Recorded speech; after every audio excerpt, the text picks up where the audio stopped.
বাংলাদেশে চলতেছিল কাজল রানীর গুমের ঘটনা, একের পর এক। গুম থেকে ফিরে আসারা জানাচ্ছে আয়না ঘরের গল্প। সারা দুনিয়ার মানবাধিকার সংস্থা থেকে প্রবল চাপ হাসিনা সরকারের উপরে এইসবের একটা গ্রহণযোগ্য তদন্ত করার। দেশে তৈরি হইল এক শক্তিশালী সংগঠন মায়ের ডাক। হাসিনার সামনে তখন দুইটা কাজ: বিদেশিদের বুঝানো, দেখো গুম বাংলাদেশে নতুন না, এই যে জিয়াউর রহমানের আমলে গুম হয়েছিল অনেক অনেক অনেক অনেক খোঁজই পাওয়া যায় নাই, তদন্তও হয় নাই। বাংলাদেশের মতো দেশে এটা করা যায় না বাবা, এত চাপাচাপি কইরো না। আর দুই নম্বর হইতেছে দেশে দেখানো, গুম তো জিয়া করছে, বিএনপি করছে, আমরা করলেই দোষ। তৈরি হইল মায়ের কান্না নামের সংগঠন।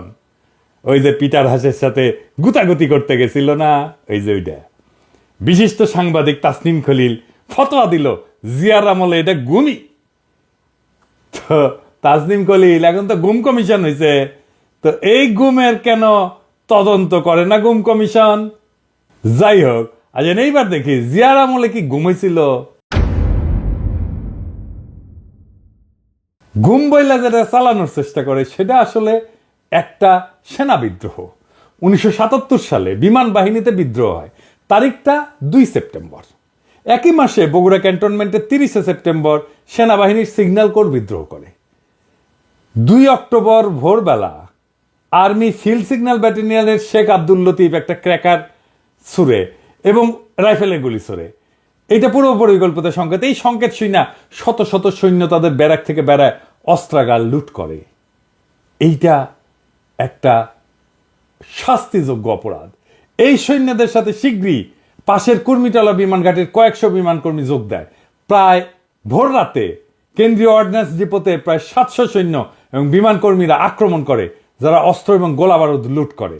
সেনানিবাসে অব্যাহত সশস্ত্র বিপ্লবের আহ্বান জানায় লিফলেট ছড়ায় দেওয়া হয় সৈনিকদের মাঝে।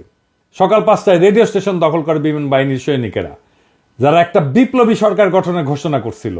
বিমান বাহিনীর সার্জেন্ট আফসার ঘোষণা করলো একটা বিপ্লব হয়েছে, দেশ পরিচালনার জন্য একটা বিপ্লবী পরিষদ গঠন করা হয়েছে এবং এই আফসার সে বিপ্লবী পরিষদের প্রধান।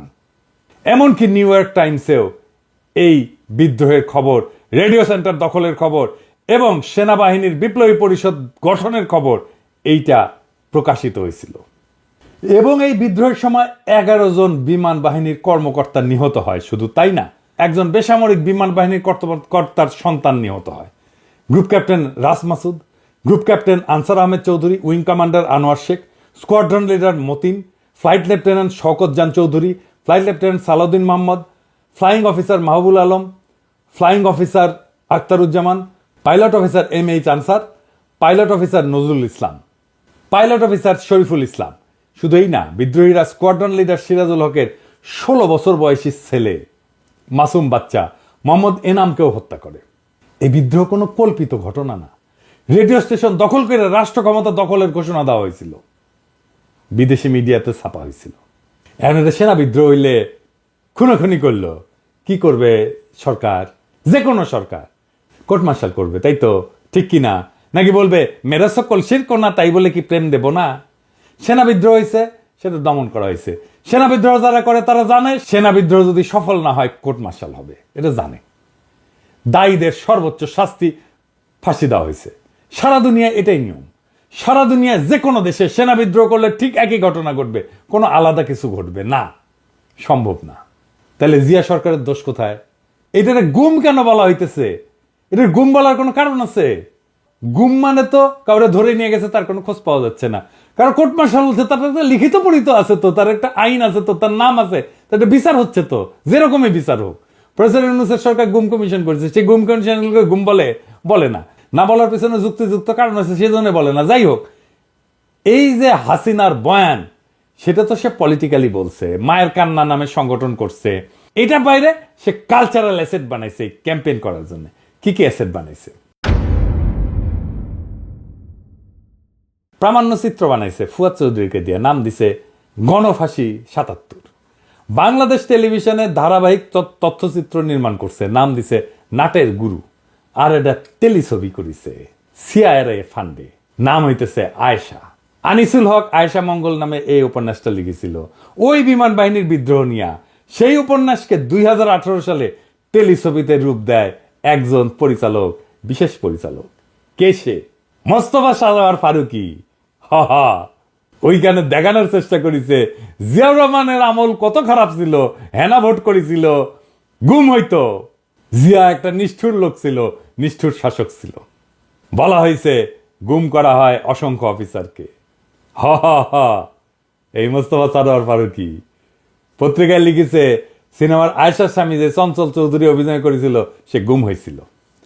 লিখিচ্ছে আয়েশারা যখন গুম হয়ে যাওয়া কিংবা আইন বহির্ভূতভাবে গ্রেপ্তার হওয়া স্বজনদের মুক্তির দাবিতে চোখের পানি বিসর্জন দেয়, তখন সে আবেগ রাষ্ট্রকে যে বিন্দুমাত্র নাড়া দিতে পারে না। ফারুকী স্ট্যাটাস দিয়া জানায় যে কেন ওই সময়ের গুমের কথা বলছে, কেন এখনকার গুমের কথা, মানে হাসিনার আমলের গুমের কথা করছে না, বুঝছাও? মানে ওই সময় গুম হয়েছিল বিশিষ্ট আমিল স্পেন্সার, প্রথম আলোর আনিসুল হক আর মোস্তফা সারোয়ার ফারুকীর যে মেল বন্ধন, এটা অনেক দিনের কেমিস্ট্রি। পত্রিকায় লিখিচ্ছে ফারুকীর জীবনের সেরা কাজগুলোর অধিকাংশের পেছনেই যে আরেকজন ব্যক্তির ভূমিকা আছে, তিনি হইলেন সাহিত্যিক আনিসুল হক। উপরে উল্লেখিত কয়েকটি টেলিফিল্ম ছাড়াও ফারুকীর প্রথম দিককার প্রশংসিত কাজগুলোর অধিকাংশই হয় আনিসুল হকের উপন্যাস, ছোট গল্প অথবা সরাসরি চিত্রনাট্য অবলম্বনে নির্মিত। মরে যাই। তো ফারুকী তো আয়েশা বানায় তো কাইন্দা বুক ভাসাইছিলা, তার মানে তখন মনে প্রশ্ন আসে নাই কেন 2018 সালে হাসিনা ক্ষমতায় সে কেন গুম কমিশন করে নাই 1977-এর ঘটনায়? প্রশ্ন আসে নাই কেন?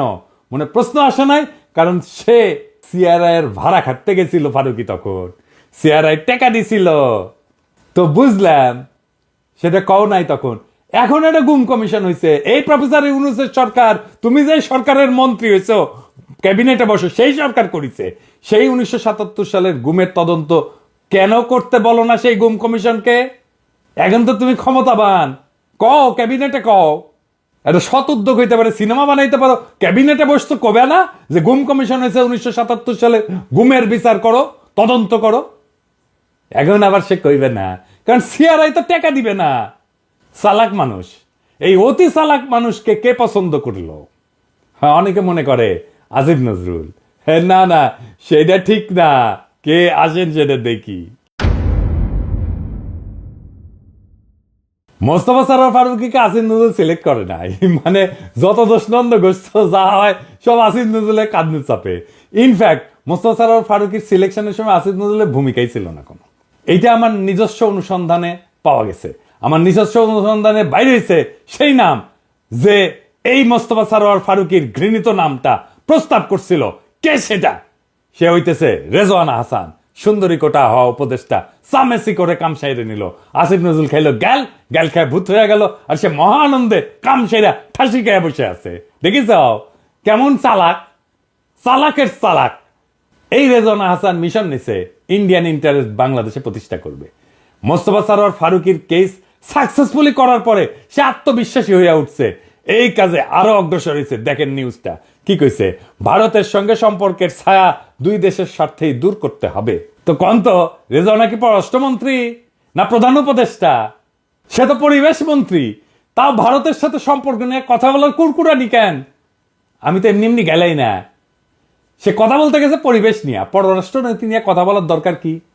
এখন কইবে সাংবাদিকরা প্রশ্ন করেছে, কি করব? সাংবাদিক প্রশ্ন করলে বলবে এটা আপনারা পররাষ্ট্র উপদেষ্টারা জিজ্ঞেস করেন, কিন্তু সেটা তো করবে না, কারণ এই মিশন তো তার নিজের মিশন। আপনাদের মনে আছে ইলিশ মাছ কেন ইন্ডিয়া পাঠানো হইলো, সেটা নিয়েও সে বয়ান দিতে আসছিল। এই যে শুনেন, যারা এই ইলিশটা চাচ্ছেন তারাও কিন্তু এই বৈষম্য বিরোধী ছাত্র আন্দোলনে ওই পারে থেকে অনেক সমর্থন দিয়েছেন, সেটা আমরা সকলে দেখেছি। কেন সে কি বাণিজ্য নাকি মৎস্য মন্ত্রী? এমন কইতে পারেন সে তো ব্রিফিং করে সরকারের পক্ষে, মেনে নিলাম। এই দুই ইন্ডিয়া সংক্রান্ত বক্তব্য কি সরকারি ব্রিফিং টাইমে কইছে? কয় নাই, বলছে নিজস্ব ক্যাপাসিটিতে, নিজস্ব টাইমে ওর পাংখা গজাইছে।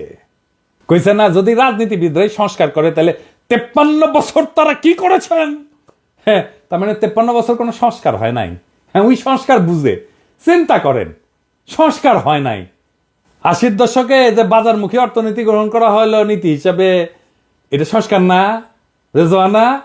82 সালে যে উপজেলা পদ্ধতি চালু হইল, তৃণমূল পর্যায়ে প্রশাসন কার্যকর করার জন্য ব্যবস্থা নেওয়া হইলো, এইটা সংস্কার না? সিটি কর্পোরেশন হইলো, ঢাকা চট্টগ্রাম সহ বড় শহরগুলোতে সিটি কর্পোরেশনের কার্যক্রম চালু হইলো, এটা সংস্কার না স্থানীয় সরকারের? 1991 সালে যে সংসদীয় গণতন্ত্র প্রতিষ্ঠা হইল, এটা সংস্কার না? তত্ত্বাবধায়ক সরকার যে হয়েছিল 96 সালে, এটা সংস্কার না? 1990-এর দশকে প্রাথমিক শিক্ষা যে বাধ্যতামূলক এবং ফ্রি করা হইল, এটা সংস্কার না শিক্ষায়? 1982-তে জাতীয় ঔষধ নীতি করা হইল, পুরো ফার্মাসিউটিক্যালের আগাবাস্তলা সংস্কার হইল এই নীতিতে, এটা সংস্কার না? এই 4.5 মাসে আন্নে কিতা করিছেন সুন্দরী উপদেষ্টা? আন্নার টাইমে তো ঢাকার বাতাস সবচেয়ে দূষিত নাকি? তো কি সংস্কার করেছেন? মুখ খারাপ করতে ইচ্ছে করলে করলাম না আর কি। হ্যাঁ, এইটা তো আন্নার মন্ত্রণালয় কাজ নাকি? হারকুলিস হয়ে গেছেন। হ্যাঁ, একেবারে ইন্ডিয়ার সাথে সম্পর্ক, হ্যাঁ, নতুন উপদেষ্টা বানানো, একেবারে পলিটিক্যাল পার্টির সাথে পাঙ্গা নিতে গেছে। হ্যাঁ, হারকুলিস সবচেয়ে বেশি বুঝেন, সবচেয়ে বেশি পারেন। ঢাকার এয়ার কোয়ালিটি বাড়াইতে পারেন না কেন? এটা বাড়ান, এটা তো আপনার কাজ। বাড়ায় দেখান যে দায়িত্ব নিছেন, সেটা পারেন করতে। 4 মাসে তো ড্রামাটিক পরিবর্তন করা দেওয়া যায় ঢাকার এয়ার কোয়ালিটি। দেখি কেনকা পারেন? এটা তো পারেন না। আসল কামে তো কোনো স্যাদব্যাদ নাই, যেটি বোমবাস্টিং কথা কওয়া যাবি, কোনো দায়িত্ব নেওয়া লাগবে না, সেটি একেবারে লেপে ওঠে। একেবারে কি প্ল্যানিং দেওয়া লাগবে? দিয়ে দেবো, সলিড প্ল্যানিং দিয়ে দিতে পারি। 4 মাসে ঢাকার বাতাস ক্লিয়ার। লাগবা বাজি? জানি লাগবে না। হ্যাঁ, কারণ পারবে না তুমি এটা করতে। আওয়াজ তাই নিচে। আর সামেসি কোনো ইন্ডিয়ান লেসপেন্সারি বাদ দাও, তোমার হুতায় দেওয়া 1-2 এর ব্যাপার, বেশি বাইরেও না। ঝড় আসলে না সামাল দিবার পারবে না, কান্দা বুক ভাসাবা। খুব খেয়াল রেজওয়ানা, সামনে মুরগি পিছে শিয়াল।